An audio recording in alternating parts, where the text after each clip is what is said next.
നമസ്കാരം, ഞാൻ ബിനു മുനിപ്പള്ളി.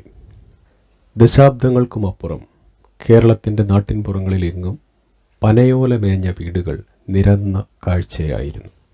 കൂടെ ഓടുമേഞ്ഞ ചില വീടുകളും.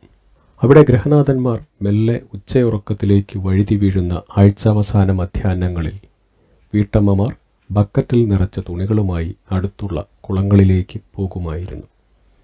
നാട്ടുവിശേഷങ്ങളും വീട്ടുവിശേഷങ്ങളും പിന്നെ മേമ്പൊടിയായി ഇത്തിരി കുശുമ്പും കുന്നായ്മയുമൊക്കെ പങ്കുവച്ച് കൂടെ തുണികൾ നന്നായി അലക്കി വെളുപ്പിച്ച് അവർ മടങ്ങിയെത്തും.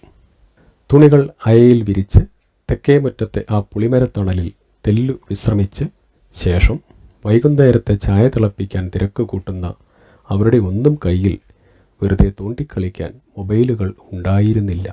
അതിനാൽ തന്നെ തമ്മിൽ സംസാരിക്കാൻ അവർക്കേറെ ഉത്സാഹമായിരുന്നു. അതൊക്കെ കേൾക്കാൻ ചുറ്റും ഏറെ ആളുകളും ഉണ്ടായിരുന്നു. മൺമറഞ്ഞു പോയ അത്തരമൊരു നാട്ടിൻപുറ കാഴ്ചയെക്കുറിച്ചാണ് ഈ കഥ.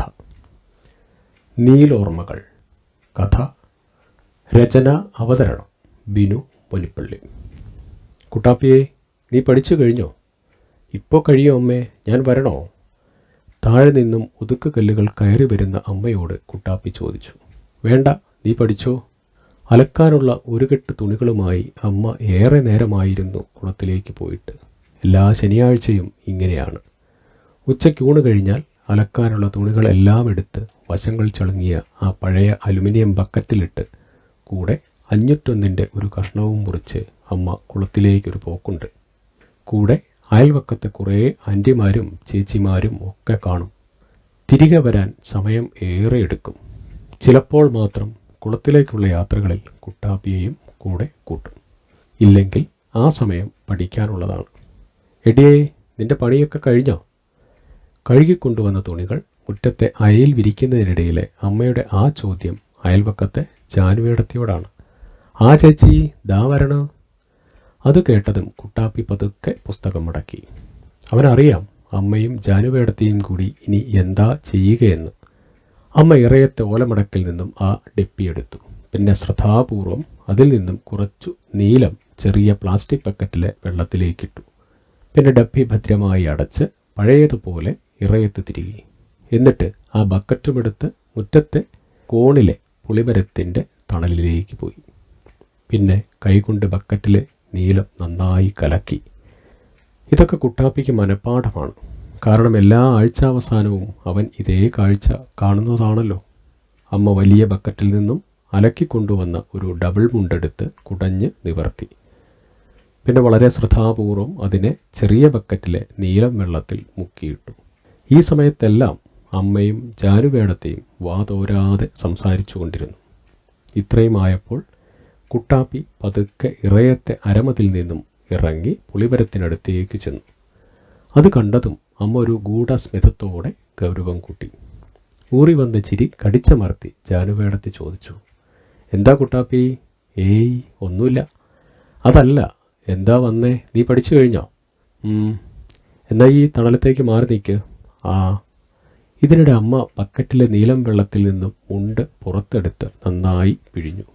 പിന്നെ അത് കുടഞ്ഞ് നിവർത്തി. അമ്മയും ജാനുവേടത്തെയും മുണ്ടിൻ്റെ രണ്ടറ്റത്തെയും മൂലകളെ ബലമായി പിടിച്ചു. പിന്നെ ചൂടാറ്റും പോലെ മുകളിലേക്കും താഴേക്കും വീശി തുടങ്ങി. ഒരാൾ മുകളിലേക്ക് ഉയർത്തുമ്പോൾ മറ്റേയാൾ താഴേക്ക്. ഇങ്ങനെ ചെയ്തില്ലെങ്കിൽ നീലം വെള്ളമുണ്ടിൽ അവിടെയും ഇവിടെയും ഒക്കെ കട്ട പിടിച്ചിരിക്കുമത്രേ. ഒരു അയഞ്ഞ താളത്തിലാണ് ഈ വീശൽ അഥവാ ആട്ടൽ. ഏതാണ്ട് തൊട്ടിൽ ആട്ടും പോലെ. ഇടയ്ക്ക് മുണ്ടിൻ്റെ കോണോടുകോൺ ശക്തിയായി വലിച്ച് ശരിയാക്കുകയും ചെയ്യും. കുട്ടാപ്പി പതുക്കെ അവരുടെ അടുത്തേക്ക് ചെന്നു. രണ്ടുപേരും അത് ശ്രദ്ധിക്കുന്നേയില്ല എന്ന മട്ടിൽ തങ്ങളുടെ ജോലി തുടരുകയാണ്. വാ നിറയെ നാട്ടുവർത്തമാനങ്ങളുമായി. കുറച്ചു നേരം കാത്തുനിന്ന കുട്ടാപ്പി പതിയെ കുനിഞ്ഞ് ആ മുണ്ടിൻ്റെ അടിയിലേക്ക് കയറി. നല്ല രസമാണ് അതിൻ്റെ അടിയിൽ. മുണ്ട് ശക്തിയായി വീശുമ്പോൾ ചിതറുന്ന ആ വളരെ ചെറിയ ജലകണങ്ങൾ ശരീരത്തും മുഖത്തും പതിക്കും. മുറ്റത്തെ നല്ല ചൂടിൽ തണുത്ത ജലകണികകൾ അങ്ങനെ പതിക്കുമ്പോൾ വല്ലാത്തൊരു സുഖമാണ്.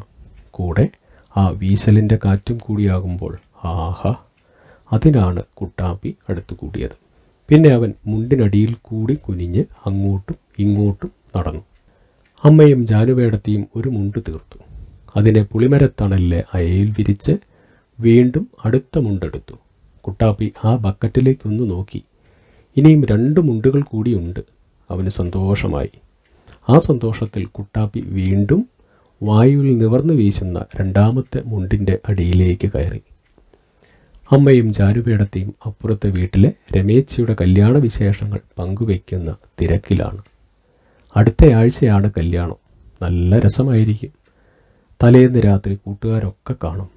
പെട്രോമാക്സിൻ്റെ വെള്ളി വെളിച്ചത്തിൽ ആ പന്തലിൽ കൂടി ഞങ്ങൾക്ക് ഓട്ടപ്പിടുത്തം കളിക്കാം.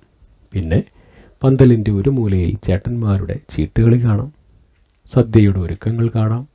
പിന്നെ പിറ്റേന്ന് കല്യാണ ജീപ്പിൽ കയറാം. കീ ഹോണടിക്കാം. സ്ക്വാഷ് കുടിക്കാം. സെൻറ്റ് മുക്കിയ ചെണ്ടും നാരങ്ങയും വാങ്ങിക്കാം. പായസം കുടിക്കാം. ആഹാ, എന്ത് രസമായിരിക്കും! അതോർത്തപ്പോൾ അറിയാതെ കുട്ടാപ്പി ഒന്ന് നിവർന്നു. മുണ്ടിൻ്റെ അടിയിലല്ലായിരുന്നോ അവൻ്റെ ആ കുനിഞ്ഞു നിൽപ്പ്? പെട്ടെന്ന് നിവർന്നപ്പോൾ അമ്മയുടെ കയ്യിൽ നിന്നും മുണ്ടിൻ്റെ പിടിവിട്ടു. മുണ്ടിൻ്റെ ഒരറ്റം ദാ കിടക്കണ് മുറ്റത്തെ പൂഴിമണ്ണിൽ. ഒരു നിമിഷം ഒന്ന് അന്താളിച്ച് നിന്ന അമ്മ ഢാ എന്ന വിളിയോടെ പുളിമരത്തിൻ്റെ കമ്പൊടിക്കാനൊരുങ്ങി. എങ്ങനെ ദേഷ്യം വരാതിരിക്കും? പാവം, അങ്ങ് കുളത്തിൽ കൊണ്ടുപോയി അലക്കി കൊണ്ടുവന്ന മുണ്ടാണ്. അതാണിപ്പോൾ മുറ്റത്തെ പൊടിമണ്ണിൽ കിടക്കുന്നത്. ഇനി വീണ്ടും കഴുകണ്ടേ? അടിയുറപ്പിച്ച കുട്ടാപ്പി അമ്മേ, വേണ്ടമ്മേ എന്നൊരു നിലവിളിയോടെ ഒറ്റ ഓട്ടമായിരുന്നു. എങ്ങോട്ടാന്നോ? വേറെ എങ്ങോട്ട്? ജാനുവേടത്തിയുടെ വീട്ടിലേക്ക്. ഇനി മടക്കം വൈകുന്നേരമാകും. അമ്മയൊന്ന് നന്നായി തണുത്തിട്ട്. അപ്പോൾ ആ ചെറിയ ബക്കറ്റിലെ ബാക്കി നീലം വെള്ളം അവിടെ വച്ചിട്ടുണ്ടാവും. പിന്നെ ഏറെ നേരം അതിലാണ് കുട്ടാപ്പിയുടെ കളി. അതങ്ങോട്ടും ഇങ്ങോട്ടും പകർത്തി പിന്നെ ഒരു പരന്ന പാത്രത്തിലൊഴിച്ച് അതിലൂടെ അസ്തമയ സൂര്യനെ നോക്കി തനിയേ ചിരിച്ച് അങ്ങനെ നേരം ഏറെ വൈകുമ്പോളം. സാറേ, എന്താ പറ്റിയത്? അടുത്തിരിക്കുന്നയാൾ പതിയെ തോളിൽ തോണ്ടിക്കൊണ്ട് ചോദിച്ചു. എന്താ? അല്ല സാർ, കുറച്ചു നേരമായി എന്തൊക്കെയോ പിറുപിറുക്കുന്നുണ്ടായിരുന്നു. ഇപ്പോൾ വേണ്ടമ്മേ എന്നോ മറ്റോ തെല്ലുറക്കെയും പറഞ്ഞു. അയ്യോ, അറിയാതെ ഒന്ന് മയങ്ങി. എന്തോ സ്വപ്നം കണ്ടതാ. തെല്ല് ജാള്യതയോടെ അയാളോട് പറഞ്ഞു. വല്ലാത്തൊരു ചിരിയോടെ അയാൾ തൻ്റെ കണ്ണുകളടച്ചപ്പോൾ താനൊന്ന് ചുറ്റും നോക്കി. മറ്റേതെങ്കിലും യാത്രക്കാർ കേട്ടുവോ എന്ന്. ഭാഗ്യം, ആരും കേട്ടതായി തോന്നുന്നില്ല. ഇന്ന് പതിവില്ലാത്ത തിരക്കായിരുന്നു ഓഫീസിൽ. സാധാരണയായി വെള്ളിയാഴ്ചകളിൽ തിരക്ക് കുറയുന്നതാണ്. എല്ലാ വെള്ളിയാഴ്ചകളിലും പതിവുള്ള ഈ യാത്രകളിൽ താൻ തീരെയും ഉറങ്ങാറുള്ളതല്ല. മറിച്ച് പുറത്തെ കാഴ്ചകളും കണ്ട് അങ്ങനെ ഇരിക്കാറാണ് പതിവ്. ഇടയ്ക്കൊക്കെ സ്റ്റോപ്പുകളിൽ നിർത്തിയും വീണ്ടും ഓടിയും പിന്നെയും നിർത്തിയും അങ്ങനെ പോകുന്ന KSRTC ബസ്സിലെ ഈ സൈഡ് സീറ്റ് യാത്ര എന്നും തനിക്ക് ഇഷ്ടമാണ്. പിന്നെ അങ്ങ് ദൂരെ കാത്തിരിക്കാൻ ആരുമില്ലാത്ത രാത്രി താൻ കയറി ചെല്ലുമ്പോൾ ഇരുട്ട് മാത്രം മൂടിക്കിടക്കുന്ന തൻ്റെ ആ കൊച്ചു വീടിനെയും ഓർക്കും. അവിടുത്തെ ഓർമ്മകൾ അതെന്നും തനിക്ക് പ്രിയപ്പെട്ടതാണ്. ആഴ്ചാവസാനത്തെ ആ വീട്ടിലെ 2 ദിവസങ്ങൾ അതും തനിക്കേറെ വിലപ്പെട്ടതാണ്. രാവിലെ ഒരു കട്ടൻ ചായയുടെ ബലത്തിൽ ഒരാഴ്ചത്തെ കരിയില മുഴുവൻ വീണ് കിടക്കുന്ന മുറ്റം അടിച്ചു വൃത്തിയാക്കും. പിന്നെ കിണറ്റിൽ നിന്നും വെള്ളം കോരി നന്നായിട്ടൊരു കുളി. വല്ലാത്തൊരു ഉന്മേഷമാണപ്പോൾ. വേഷമൊന്നു മാറ്റി കുമാരേട്ടൻ്റെ കടയിലെത്തുമ്പോൾ പറയാൻ നിറയെ നാട്ടുവിശേഷങ്ങളുമായി അവിടെ കുറേ കൂട്ടുകാർ കാത്തിരിക്കുന്നുണ്ടാവും. തനിക്കായി പ്രത്യേകം മാറ്റിവെച്ച പുട്ടും കടലക്കറിയും കുമാരേട്ടൻ്റെ സ്പെഷ്യൽ പൊടിച്ചായയോടെ മുന്നിലെത്തും. വിശേഷങ്ങൾ പറഞ്ഞു തീരുമ്പോൾ ഏതാണ്ട് ഉച്ചയായിട്ടുണ്ടാകും. അപ്പോഴേക്കും കുമാരേട്ടൻ്റെ വീട്ടിൽ നിന്നും തനിക്കുള്ള ഊണ് പൊതിയായി എത്തിയിരിക്കും. അതും വാങ്ങി താൻ ഇറങ്ങുമ്പോൾ കുമാരേട്ടൻ താൽക്കാലികമായി കടയടയ്ക്കും. പിന്നെ തുറക്കുക വൈകുന്നേരം 3 മണിക്ക്. വീട്ടിലെത്തി ഊണും കഴിഞ്ഞ് നിറയെ മരങ്ങളും വള്ളികളും പടർന്നു വളർന്ന തൊടിയിലേക്കിറങ്ങും. അവിടെ വള്ളികൾ മാത്രമല്ലല്ലോ, അച്ഛനും അമ്മയുമുണ്ട് സ്വച്ഛ നിദ്രയിൽ. തൻ്റെ മൗന ദുഃഖങ്ങൾ ഏറ്റുവാങ്ങാൻ. പിന്നെ മൗനമായി ചേർത്ത് പിടിച്ച് അവരുടെ കുട്ടാപ്പിയെ തെല്ലുനേരം ആശ്വസിപ്പിക്കാൻ. ശേഷം ഏറെ നേരം കുയിലിനോടും മറ്റ് കിളികളോടും കിന്നാരം. ഒരാഴ്ച കാണാത്തതിൽ അവരുടെ ആ പരിഭവം മുഴുവനും കേൾക്കണം. കിറുവിച്ചു പോകുന്ന കുയിലിനെ എങ്ങനെയെങ്കിലും ഒന്ന് സാന്ത്വനിപ്പിക്കണം. മിക്കവാറും പഴുത്തതോ പഴുക്കാറായതോ ആയ ചെറിയ വാഴക്കുലകൾ കാണും. തൻ്റെ സമയക്കുറവ് മനസ്സിലാക്കി ആ പറമ്പിൽ തനിയെ വളർന്നവ. അത് വെട്ടിവെക്കും, തിങ്കളാഴ്ച വെളുപ്പിന് തിരികെ മടങ്ങുമ്പോൾ കൊണ്ടുപോകാൻ. രാത്രി കഞ്ഞിയും പയറും സ്വയം ഉണ്ടാക്കും.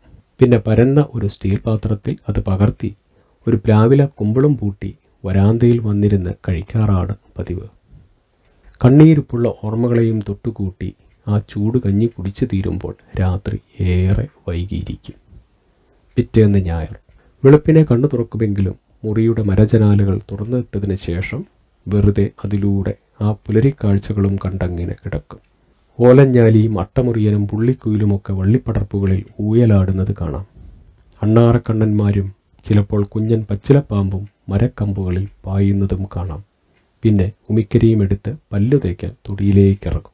തൈത്തെങ്ങിൽ നിന്നും ഒരു ഈർക്കിൽ അടർത്തിയെടുത്ത് നാക്കും വടിച്ച് കിണർവെള്ളത്തിൽ ഒരു ഓപ്പണർ കുളിയും കഴിഞ്ഞാൽ തലേന്നത്തതുപോലെ കുമാരേട്ടൻ്റെ കടയിലേക്ക്. വൈകുന്നേരം മിക്കവാറും അമ്പലത്തിലേക്കൊരു യാത്ര. മടങ്ങും വഴി വായനശാലയിൽ ഒരു ഹ്രസ്വ സന്ദർശനം. തിങ്കളാഴ്ച പുലർച്ചെ തോളിലെ ബാഗിൽ നിറയെ തൊടിയിലെ വാഴപ്പഴവും മനസ്സിലെ അറയിൽ നിറയെ ഓർമ്മകളുടെ നനുത്ത നൊമ്പരങ്ങളുമായി വീണ്ടും നഗരത്തിലേക്ക് മടക്കാം. എത്രയോ വർഷങ്ങളായി തൻ്റെ ആഴ്ചാവസാന പതിവുകൾ ഇങ്ങനെയൊക്കെയാണ്. അതിനിടയിൽ ആദ്യമായാണ് ഇന്ന് ബസ്സിൽ ഉറങ്ങുന്നതും സ്വപ്നം കാണുന്നതും. എന്തായാലും നാളെ ജാനുവേടത്തിയുടെ വീട്ടിലും ഒന്ന് പോകണം. ജാനുവേടത്തി മരിച്ചെങ്കിലും വീട്ടുകാർ അവിടെ ഉണ്ടാവും. ഇപ്പോൾ കുറച്ച് ദൂരെയാണ് അവരൊക്കെ താമസം. ബസ്സിൻ്റെ ജനാലയിലൂടെ വെറുതെ പുറത്തേക്ക് നോക്കി. ചെങ്ങന്നൂർ കഴിയുന്നതേ ഉള്ളൂ. തൻ്റെ സ്ഥലമെത്താൻ ഇനിയും ഏറെ നേരമെടുക്കും. ഒരു നെടുവീർപ്പോടെ വീണ്ടും കണ്ണുകളടച്ചു. വേണ്ട, ഇന്നിനി വഴിയോര കാഴ്ചകൾ കണ്ടാൽ ശരിയാവില്ല. ഒന്നുകൂടി ഉറങ്ങാം.